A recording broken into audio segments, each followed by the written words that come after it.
नमस्कार प्यारे साथियों, आप सभी लोगों का हमारे चैनल स्टोरी करियर पॉइंट में बच्चों आप लोगों का बहुत बहुत स्वागत है। बच्चों आज के क्लास में हम लोग क्लास 11th की फिजिक्स लेकर के चल रहे हैं और इस फिजिक्स के अंतर्गत बच्चों जो चल रहा है वो सरल रेखा में गति चल रहा है। जी हाँ, जो बच्चे पिछली वीडियो नहीं देखे वो जाकर के चैनल पर पहले पिछली वीडियो को देख लें, ताकि जो हम लोग पिछले क्लास में पढ़ चुके हैं वो आने वाली जो आज की क्लासें चल रही हैं इसमें बेहतरीन तरीके से क्लियर हो सके। तो बच्चों आज की क्लास में अगर हम देखेंगे कि हम लोग क्या पढ़ेंगे, तो सर आज की जो क्लास का थीम है वो गति अवस्था और विराम अवस्था और गति के प्रकार, इन तीन हेडिंगों को हम लोग बेहतरीन तरीके से कवर करने वाले हैं इस वीडियो लेक्चर में। तो चलते हैं बाबू आज की क्लास को पहले हम लोग देखते हैं कि सर आज की जो क्लास है वो हमारे पास में क्या है। वो तो बच्चों यहाँ से आज की जो क्लास है इसमें हम लोग पहला टॉपिक आज का देख के चलेंगे, गति अवस्था और विराम अवस्था क्या होती है। बच्चों पहला टॉपिक हम लोगों से पूछ करके चले गए, सर कह रहे हैं कि यहाँ से क्या होगा, तो गति अवस्था क्या होती है। तो बच्चों अगर कोई हम लोगों से पहले पूछ करके चलेगा कि सर गति अवस्था क्या है, तो बच्चों ध्यान से यहाँ पर देखो, गति अवस्था और विराम अवस्था इन दोनों में हम लोगों को बेहतरीन तरीके से समझ में आना चाहिए। तो बच्चों यहाँ से विराम अवस्था, तो गति अवस्था क्या होती है और विराम अवस्था क्या होती है, इन चीज़ों पर हमको बेहतरीन जानकारी बच्चों होनी चाहिए कि सर इसके बारे में क्या हो सकता है।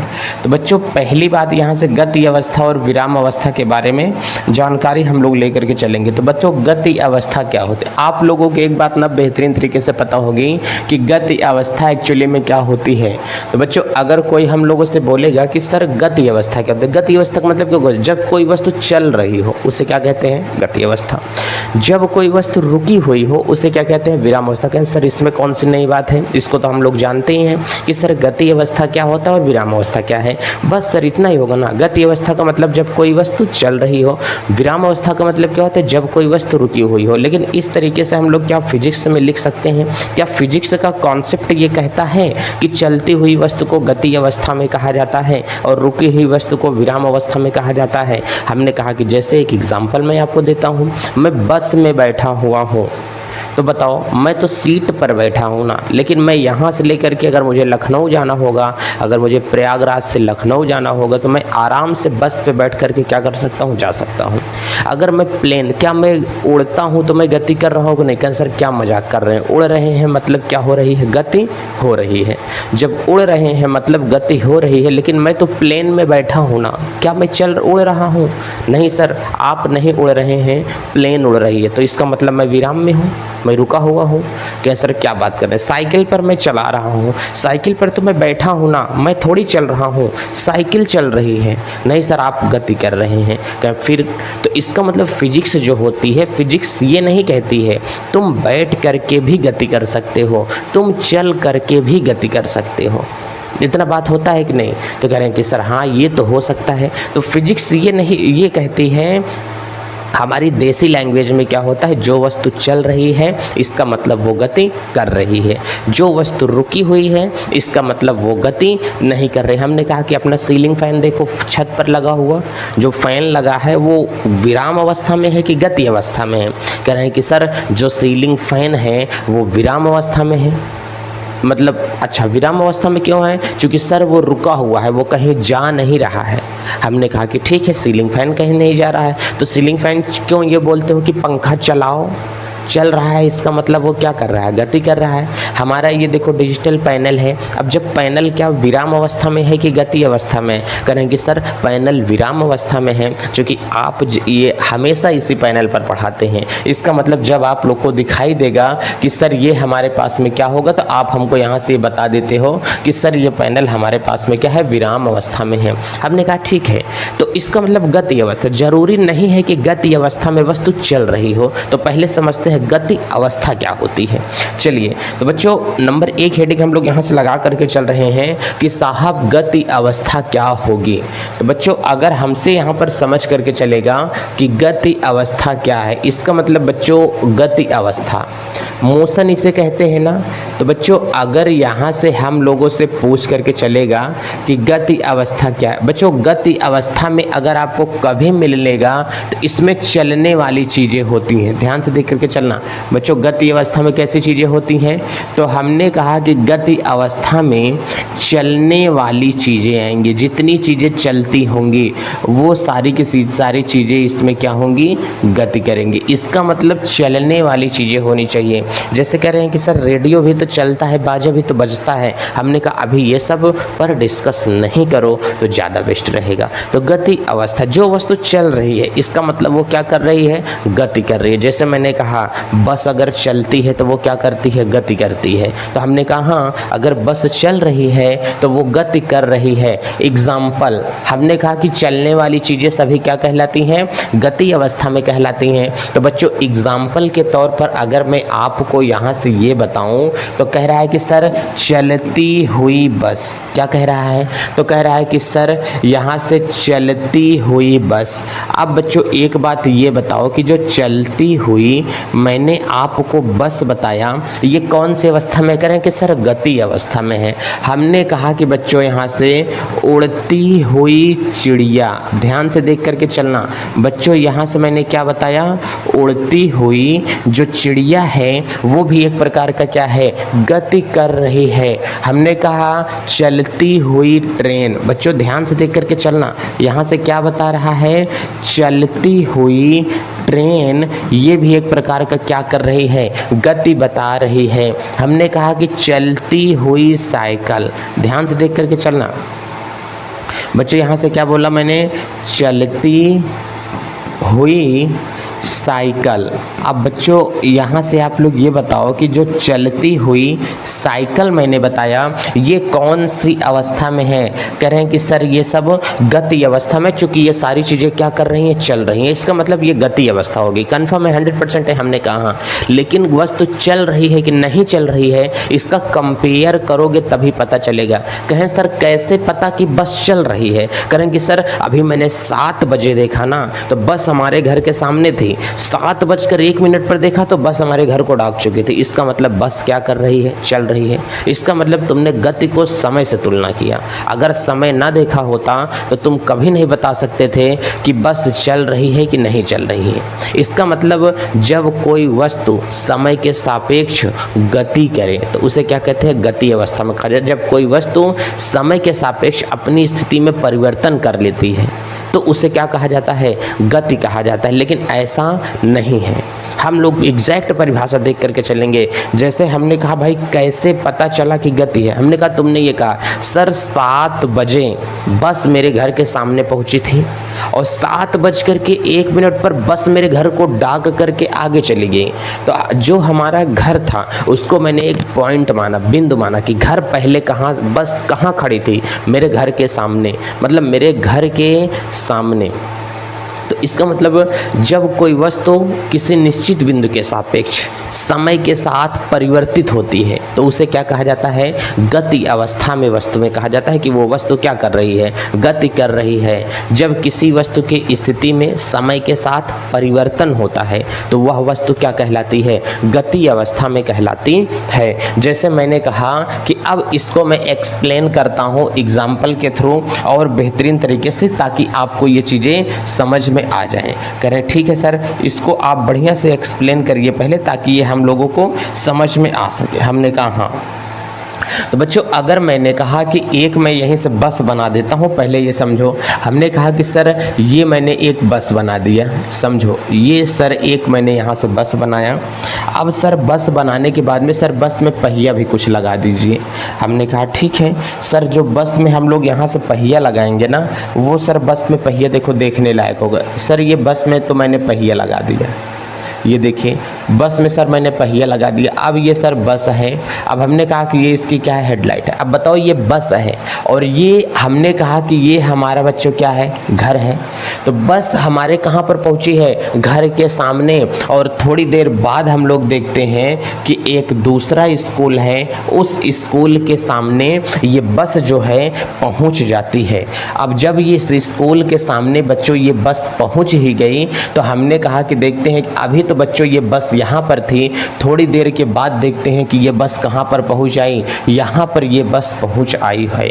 अब बताओ जब ये बस यहाँ पर पहुँच आई तो हमने कहा यही बस तो यहाँ पर जा कर के पहुँच चुकी है। हमने कहा देखो बस देखो क्या कर रही है, गति कर रही है। बस देखो क्या कर रही है, चल रही है। यहाँ से इतनी बात समझ में आ रही है कि नहीं आप लोगों को? कह रहे हैं सर क्या बात कर रहे हैं, 7 बजे बस तो यहाँ पर खड़ी हुई थी।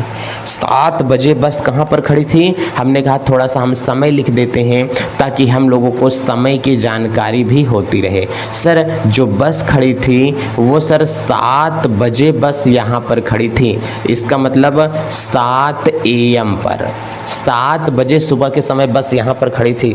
लेकिन जैसे ही बच्चों 7 बज गया ये बस यहाँ से कहाँ चली गई, आगे चली गई। अब इसको हम लोग यहाँ से समझेंगे। तो कह रहे हैं वही कह रहा है ना सर 7 बजे ये बस यहाँ खड़ी थी, 7:01 पर बस कहाँ पर चली आई, स्कूल के सामने पहुँच आई। इसका मतलब बस जो है वो क्या कर रही है, गति कर रही है। इतनी बातें आपको पता है कि नहीं? तो जब किसी वस्तु में किसी बिंदु के सापेक्ष समय के साथ उसकी स्थिति में परिवर्तन हो जाए तो हम कहते हैं कि वस्तु क्या कर रही है, गति अवस्था में है। इस गति में हमेशा वो बिंदु भी देखना है जहां से वस्तु चलना या तो प्रारंभ कर रही है और जितने समय में चल रही है। तो गति में 2 चीजें ज्यादा जरूरी होती हैं। अगर मैं यूं कहूं कि ये घर नहीं था तो बताओ तुम किससे कंपेयर करते कि समय के साथ वस्तु की स्थिति में परिवर्तन हो जाए?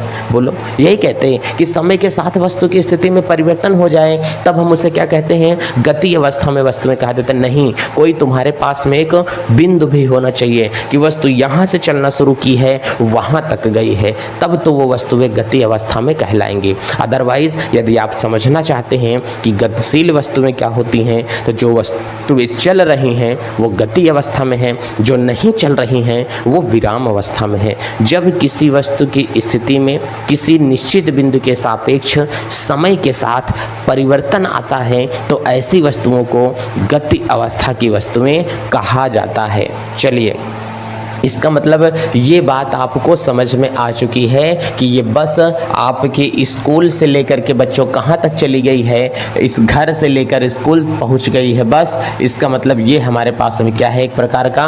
तो कह रहे हैं कि सर ये जो हमारे पास में बस किस रास्ते को चूज़ करके गई है? कह रहे हैं कि सर बस जिस रास्ते को चूज़ करके गई है वो रास्ता सर हमारे पास में ये है। हमने कहा कि ध्यान से देखो, इसी रास्ते तो बच्चों तुम्हारी बस गई है। कह रहे हैं कि हाँ सर बस इसी रास्ते से निकल करके गई है। हमने कहा बस इतना आप लोग समझते रहना, बाकी सारी चीज़ें मेरे पे छोड़ दो। तो इसका मतलब ये बस क्या कर रही थी सर, चल रही थी, तो गति अवस्था में कहा जाता है। ठीक है, ये चलती हुई बस मैंने आपको बताया। अब उड़ती हुई चिड़िया देखो, अब कह रहा है कि सर जो आसमान में आप लोग यहाँ से देखते हैं कि सर ये चिड़िया होती है। अब सर जो आसमान में अगर आप लोग चिड़िया यहाँ से देखोगे ना, कह रहा है कि सर ये उड़ रही है। अब बताओ जो चिड़िया आसमान में उड़ रही है, ये मैंने मान लिया कि सर ये चिड़िया है, आसमान में उड़ रही है। अब बताओ जो चिड़िया आसमान में उड़ रही है, इसका मतलब प्यारे बच्चों क्या होगा, चिड़िया आसमान में उड़ रही है। एक थोड़े समय पर चिड़िया यहाँ पर थी, थोड़े समय के बाद चिड़िया यहाँ पर होगी, थोड़े समय बाद चिड़िया स्कूल के ऊपर जा करके बैठ जाएगी, फिर चिड़िया यहाँ पर आगे चली जाएगी। कहेंगे कि वाह सर चिड़िया क्या कर रही है? कह रहे हैं कि सर चिड़िया क्या कर रही है, गति कर रही है। बोलो इतनी बातें समझ में आ रही हैं? कह रहे हैं बिल्कुल सही सर, ये चिड़िया क्या हो रही है, उड़ रही है। तो हमने कहा कि अभी थोड़ी देर पे 7 बजे चिड़िया घर पर बैठी थी, 7:10 पे चिड़िया स्कूल में पहुंच आई, 7:15 पर चिड़िया राम के घर पहुंच गई। इसका मतलब ये क्या है, चिड़िया क्या कर रही है, उड़ रही है। तो उड़ती हुई चिड़िया क्या कर रही है, गति कर रही है। देखो 7 बजे एक बिंदु पर थी, 7:10 पर दूसरे बिंदु पर पहुंच गई, 7:15 पर तीसरे बिंदु पर पहुंच गई, मतलब राम के घर पहुंच गई। इसका मतलब ये चिड़िया क्या कर रही है सर, गति कर रही है। सर अब हमको समझ में आया, इसका मतलब गति करने के लिए 2 चीजें आवश्यक हैं, एक तो कोई निश्चित बिंदु और दूसरा हमारे पास में क्या होगा, समय के सापेक्ष जो वो गति कर रही है, ये जानना बहुत ज़्यादा जरूरी होता है। अगर इतनी चीज़ें हम लोग जान रहे हैं तो सारी चीज़ें बहुत बेहतरीन तरीके से आ जाएंगी हमको समझ में। हमने कहा हाँ भाई, सारी चीज़ें बहुत बेहतरीन तरीके से आपको समझ में आ जाएंगी। चलिए सर ठीक है, ये भी उड़ती हुई चिड़िया को भी सर हमने देख ही लिया है।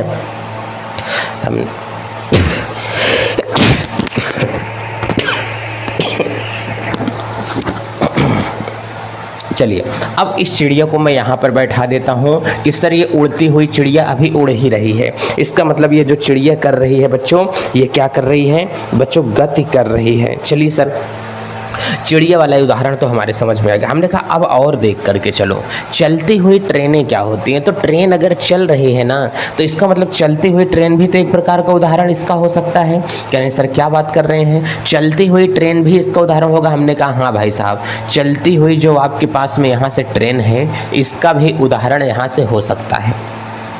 करें कि सर चलती हुई ट्रेन का उदाहरण क्या होगा। हमने कहा पहले समझते चलो, चलती हुई ट्रेन के उदाहरण हो क्या सकते हैं। ये देखो ट्रेन में छोटे छोटे क्या होते हैं, डिब्बे होते हैं, कंपार्टमेंट होते हैं। इसका मतलब ट्रेन में सर हमने छोटे छोटे डिब्बे लगा दिए। सर ट्रेन में लाइटें भी लगी होती हैं। हमने कहा ठीक है। सर ट्रेन में पटरियाँ भी लगी होती हैं। हमने कहा ये देखो पटरियाँ नहीं कहते, इसे पहिया कहते हैं। तो चलिए सर ट्रेन में यहाँ से क्या लगा हुआ है, सर पहिया लगा हुआ है ट्रेन में। हमने कहा हाँ। अब बताओ जो ये ट्रेन में पहिया लगा है सर, यहीं से कहीं ना कहीं धुआं भी निकलता रहता है ट्रेन का। हमने कहा चलिए ठीक है, यहाँ से इसका धुआं निकलता है। अब बताओ ये ट्रेन है, समय के साथ इसकी स्थिति में परिवर्तन होगा कि नहीं, समय के साथ ट्रेन की स्थिति में परिवर्तन होगा कि नहीं। ये देखो झुक झुक झुक झुक झुक झुक झुक झुक आगे चली गई, फिर ये देखो ट्रेन कहाँ चली गई पीछे, फिर झुक झुक झुक झुक करके आगे चली गई ट्रेन। इसका मतलब ये क्या है, ट्रेन क्या कर रही है बताओ, गति कर रही है। 7 बजे किसके घर के सामने थी, घर के सामने तुम्हारे। उसके बाद कहाँ पर पहुँच गई, स्कूल। फिर कहाँ पर पहुँच गई, राम के घर को डाकते हुए मुंबई चली गई ट्रेन। दिख नहीं रही है, इसका मतलब चल ट्रेन पीछे आ जाओ। ये ट्रेन क्या कर रही है, गति कर रही है। देखो 7 बजे यहाँ पर 7:10 पर कहाँ पर पहुँच गई, स्कूल। फिर उसके बाद कहाँ पर चली गई, मुंबई चली गई। इसका मतलब ये ट्रेन क्या कर रही है सर, ये ट्रेन गति कर रही है। बच्चों क्या कर रही है, ये ट्रेन गति कर रही है। तो इतनी बातें आपको समझ में आ रही है ना कि ये ट्रेन क्या कर रही है, गति कर रही है। देखो ये हिल भी रही है। इसका मतलब जब कोई वस्तु चल रही हो तो उसे कहते हैं गति अवस्था। इसका मतलब ये क्या होगा, गति अवस्था कहलाती है। बोलो इतनी बातें आपको समझ में आ रही हैं कि नहीं। कहें सर बिल्कुल इतनी बातें हमको समझ में आ रही हैं। तो इसका मतलब गति अवस्था क्या है, विराम अवस्था क्या है। अब हमने कहा कि चलती हुई साइकिल, तो साइकिल भी तो गति ही करती है ना। एक क्या 7 बजे यहाँ पर पहुँचेगी, 7:10 पे आगे पहुँच जाएगी। इसका मतलब जब कोई वस्तु समय के साथ अपनी स्थिति में किसी बिंदु के सापेक्ष परिवर्तन करती है तो उसे क्या कहा जाता है, गति अवस्था की वस्तुएं कहा जाता है। जब किसी वस्तु की स्थिति में समय के सापेक्ष परिवर्तन होता है तो उसे हम लोग कहते हैं कि वस्तु क्या कर रही है, गति कर रही है। लेकिन इस पे निश्चित बिंदु इस परिभाषा में लगाना बहुत ज़्यादा जरूरी होता है। समझ में आ रहा है। चलिए अब हम लोग इसकी थोड़ी सी परिभाषा लिख देते हैं कि सर इसकी परिभाषा क्या होगी और इसे हम लोग अच्छे तरीके से कैसे समझ पाएंगे। चलिए अब बच्चों यहाँ से इसकी हम लोग परिभाषा लिख के चलते हैं कि बच्चों इसकी जो परिभाषा है वो क्या होगी। गति अवस्था की परिभाषा, जब कोई वस्तु किसी निश्चित बिंदु के सापेक्ष अपनी स्थिति में परिवर्तन लाती है तो ऐसी वस्तुओं को गति अवस्था की वस्तुएं कहा जाता है। इसे किसी भी प्रकार से हम लोग बोल सकते हैं, इतना हम लोगों को टेंशन लेने की ज़रूरत नहीं है। बच्चों देखो पहले इसको हम लोग समझेंगे तो यहाँ से हम लोगों को ये क्या बोल करके चलेगा, जब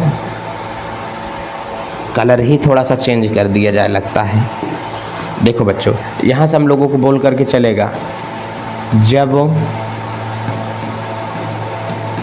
किसी वस्तु की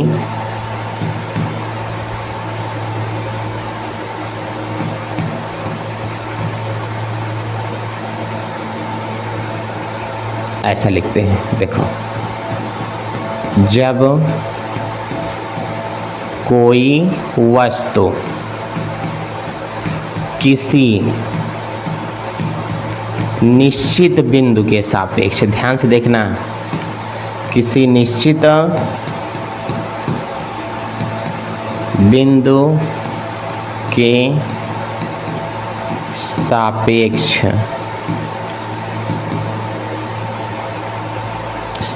निश्चित बिंदु के सापेक्ष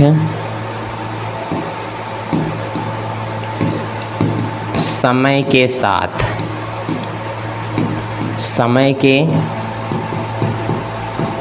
साथ अपनी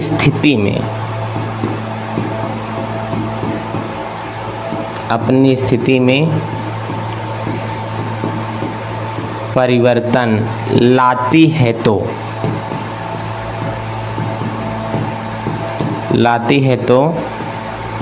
उसे गति अवस्था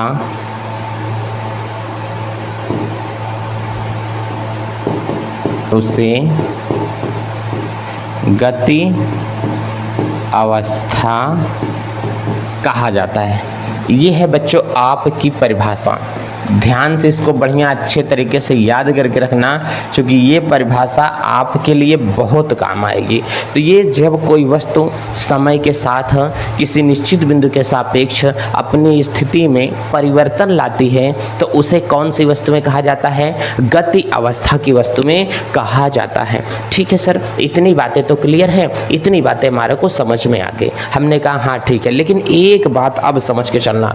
हमने कहा इसी ट्रेन के अंदर, ध्यान से समझना, इसी ट्रेन के अंदर दो लोग बैठे हैं।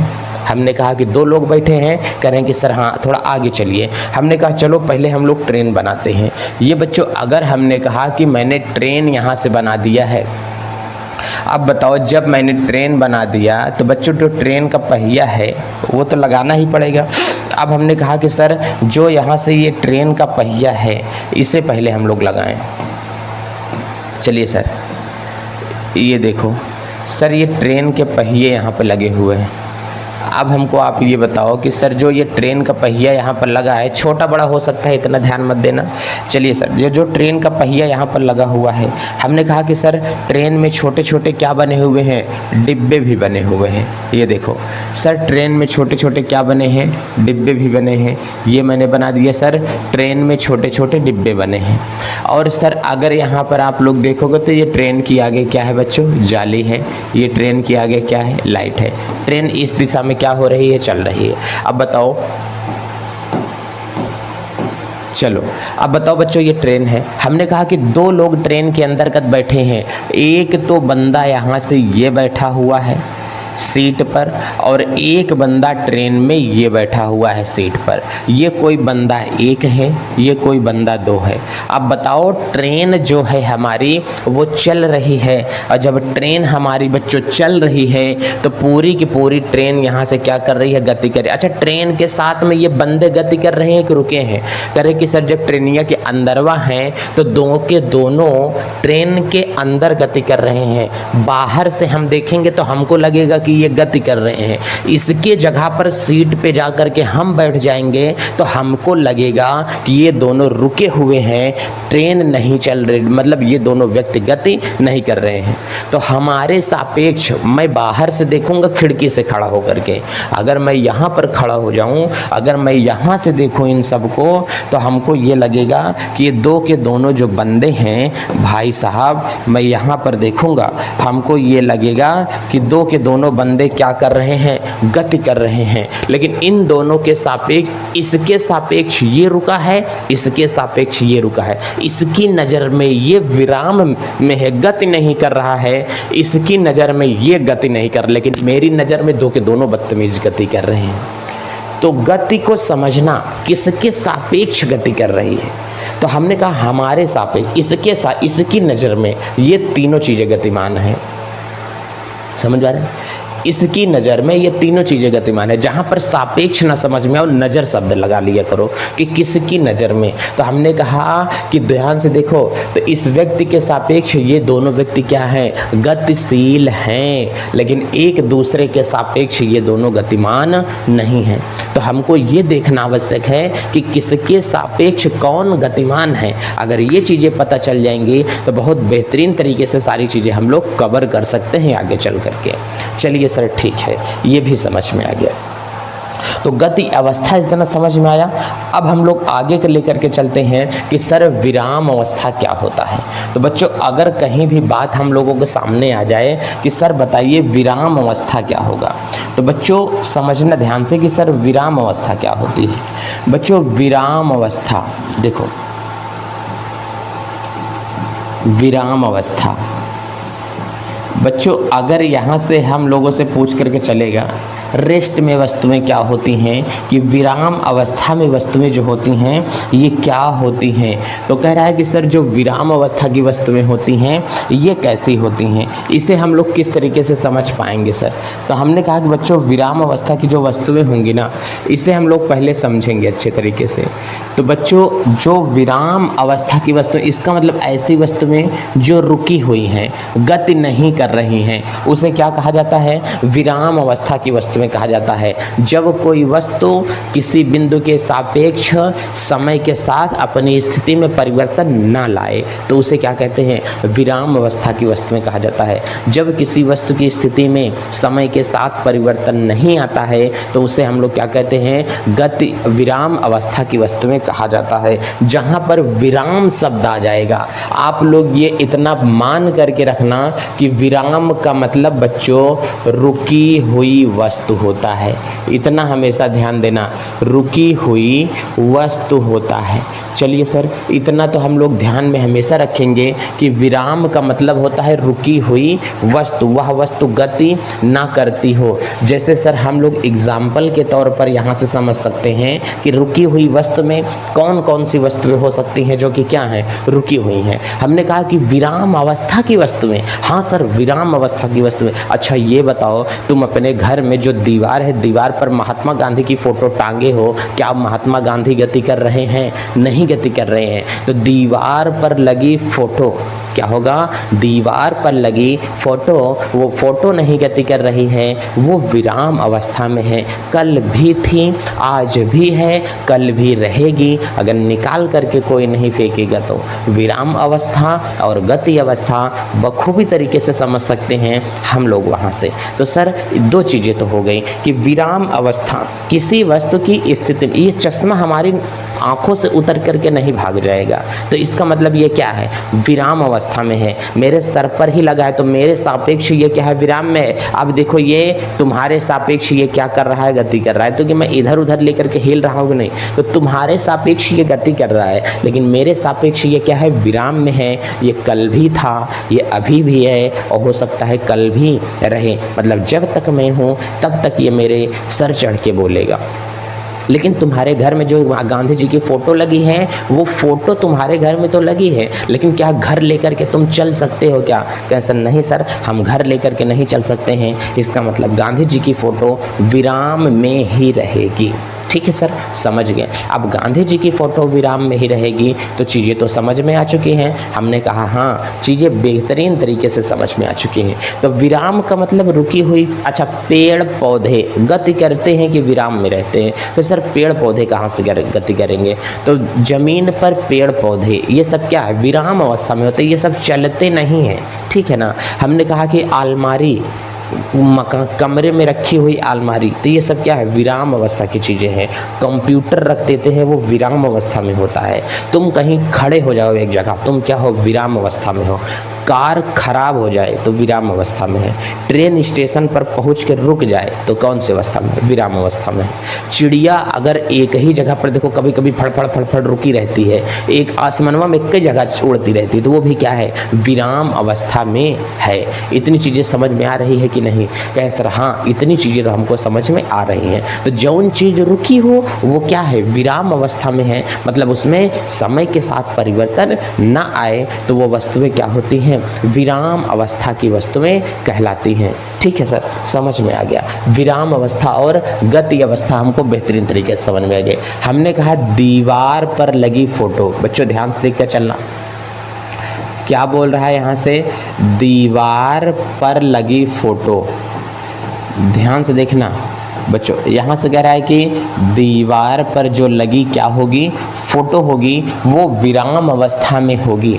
हमने कहा कि पेड़ पौधे, ये ध्यान से देख करके चलो सर, जो पेड़ पौधे होते हैं ये क्या होते हैं, विराम अवस्था में ही होते हैं। चलिए सर, इतनी चीज़ें हमने समझ गया कि पेड़ पौधे किस अवस्था में है, विराम अवस्था में है। जो हमारा मकान होता है सर, घर होता है जिसे हम लोग कहते हैं सर, ये किस अवस्था में है, ये सर विराम अवस्था में है। हमने कहा कि दीवार घड़ी किस अवस्था में है, कह रहे हैं कि सर दीवार घड़ी जो है वो किस अवस्था में है, विराम अवस्था में है। स्टेशन पर रुकी ट्रेन, ध्यान से देख करके चलना बच्चों, क्या बोलेंगे, स्टेशन पर रुकी ट्रेन ये किस अवस्था में है बच्चों, तो कह रहे हैं कि स्टेशन पर रुकी ट्रेन ये विराम अवस्था में है। हमने कहा कि बच्चों यहाँ से रुकी हुई बस, यहाँ से मैंने क्या बोल दिया, रुकी हुई बस मैंने बोला, तो इसका मतलब ये क्या है, रुकी हुई बस ये किस अवस्था में है। अच्छा मैं यहाँ से बस अकेले बोल देता तो भी ये विराम अवस्था में, यहाँ से कंक्लूजन नहीं निकल पाता है कि विराम में है कि गति में है, इसलिए मैं चलती हुई या तो रुकी हुई लगा दे रहा हूँ। तो ये सारी चीज़ें आपकी बच्चों विराम अवस्था के उदाहरण हैं, ये सारी चीज़ें आप लोगों को समझनी चाहिए बढ़िया तरीके से। तो विराम अवस्था और गति अवस्था आपके बेहतरीन तरीके से समझ में आ रही होगी। तो इतनी बातें समझ में आ रही है कि नहीं। अब जैसे हमने कहा कि अगर मैं एक एग्जाम्पल बनाना चाहूँ आपको, तो हमने कहा कि सर ध्यान से देखो, जैसे मैंने बाबू ये एक पेड़ बना दिया, आप बताओ यहाँ से मैंने ये जो पेड़ बना करके आपको दिखाया है, सर इसकी जड़ें तो ज़मीन तक काफ़ी के गहराई में गई हैं सर, इसकी जो रूट है, लेकिन सर वो ऊपर ऊपर से तो हमको दिखता है यहाँ से कि सर ये क्या है, इसमें फल लगे हुए हैं, सर इसमें पत्तियाँ हैं, ये क्या है, फल रहा है। इसका मतलब ये पेड़ अगर मैं चाहूँ तो इस पेड़ को उखाड़ नहीं सकता हूँ, ये पेड़ रोज कहीं चल नहीं सकता है। तो इसका मतलब ये पेड़ क्या है, विराम अवस्था का उदाहरण होता है। समझ में आ रहा है। तो ये हमारे पास जो बच्चों क्या है, पेड़ है, ये विराम में ही है, ये कभी चलेगा नहीं, ये हमेशा जहाँ था वहीं है, कल भी वहीं था, आज भी वहीं है, और हम कहेंगे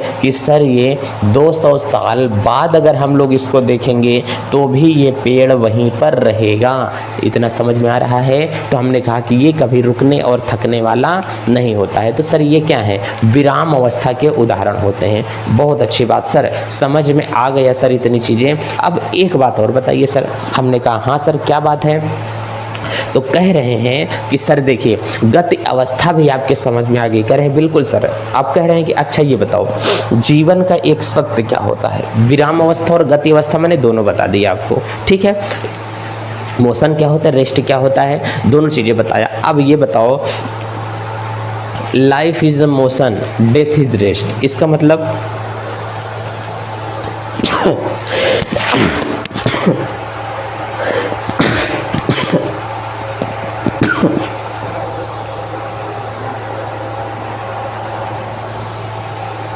चलिए, तो इसका मतलब बच्चों हमने कहा कि जैसे हम हमारी शरीर है, शरीर में ब्लड दौड़ रहा है कि नहीं, इसका मतलब वो गति में, जब तक शरीर में सांस आ जा रही है वो क्या है, जीवन एक गति है। लेकिन जिस दिन मर गए व्यक्ति लोग मर जाते हैं उस दिन ये सांसें रुक जाती है, तो अब लाइफ रेस्ट मोड पे आ गई है।